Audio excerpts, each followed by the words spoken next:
But ఒక్క నిమిషం నరసింహారెడ్డి గారు, బీఆర్ఎస్ కి సంబంధించి చూసుకుంటే 10 ఏళ్ల పాలనలో మున్సిపాలిటీలు ఆగమైపోయాయి అనేది కాంగ్రెస్ వాదన.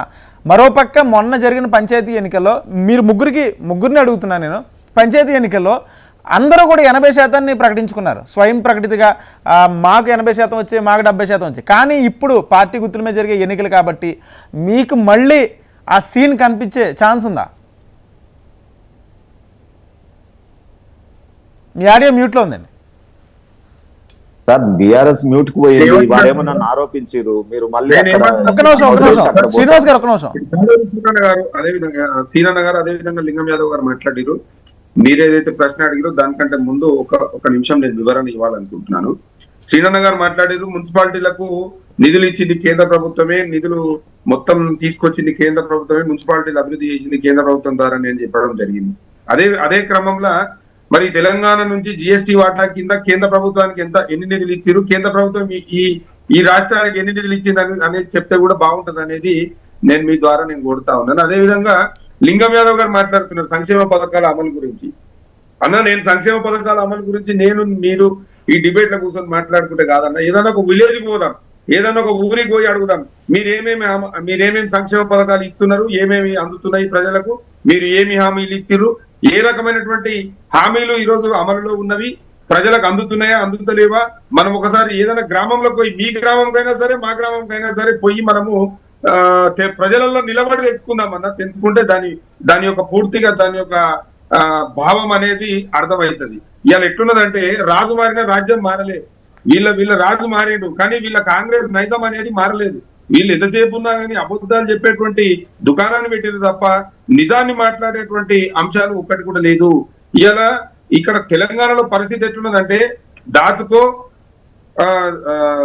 దోచుకో దాచుకో పంచుకో అనే క్రమమే ఉన్నది తప్ప ఇవాళ ఏ విధమైనటువంటి పని అనేది జరుగుతలేదు.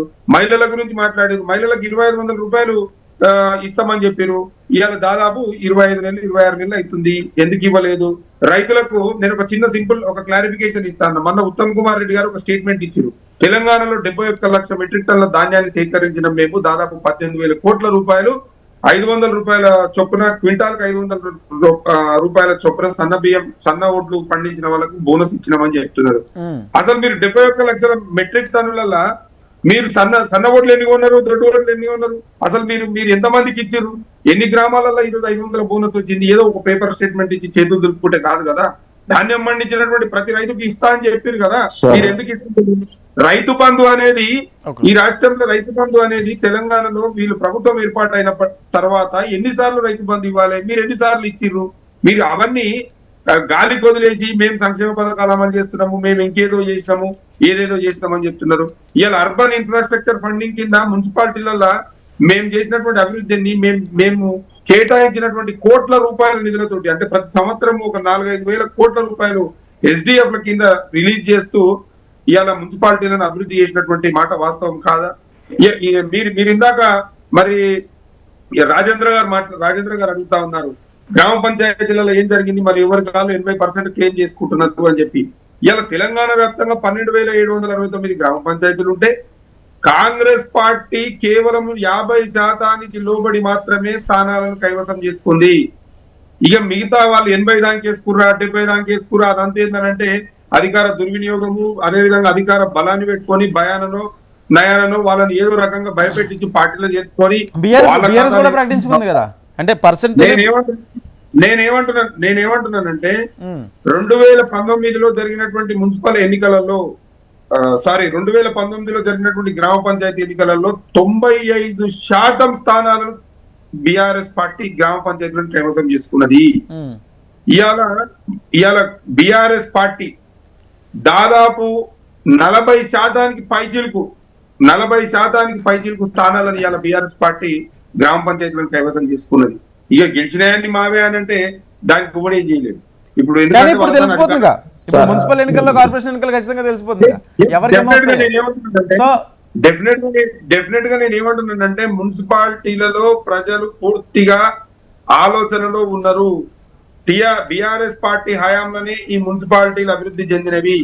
బిఆర్ఎస్ పార్టీలో ఏవైతే శ్రీకారం చుట్టిరో, ఏవైతే పునాదిరావి వేయబడ్డవో రైట్. వాటికి సంబంధించినటువంటి అంశాలను మాత్రమే ఈ రోజు ఈ నాయకులు ప్రారంభిస్తున్నారు, టెంకాయలు కొడుతున్నారు, రిబ్బన్లు కట్ చేస్తున్నారు. వీరు గడిచినటువంటి ఏదైతే సంవత్సర కాలం పై చిరుకులో వీళ్ళు నూతనంగా ప్రారంభించినటువంటి పథకం ఒక్కటి లేదు. ఈ గ్రామ పంచాయతీలలో లేదు, మున్సిపాలిటీలలో లేదు, ఇలా తెలంగాణలో ఎక్కడ కూడా లేదు.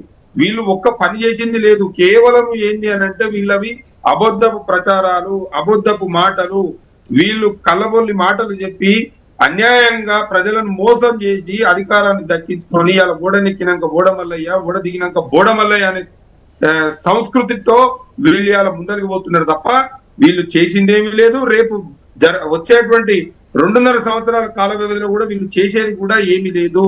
వీళ్ళు పూర్తిగా తెలంగాణ యొక్క ఆత్మగౌరవాన్ని వీళ్ళు పక్క రాష్ట్రాల నాయకుల దగ్గర వీళ్ళు ఏమంటారు దాన్ని, పక్క రాష్ట్రాల వాళ్ళ దగ్గర వీళ్ళు తనఖా పెడుతున్నట్టు చేస్తున్నారు అంతే తప్ప వేరే ఏమీ లేదు.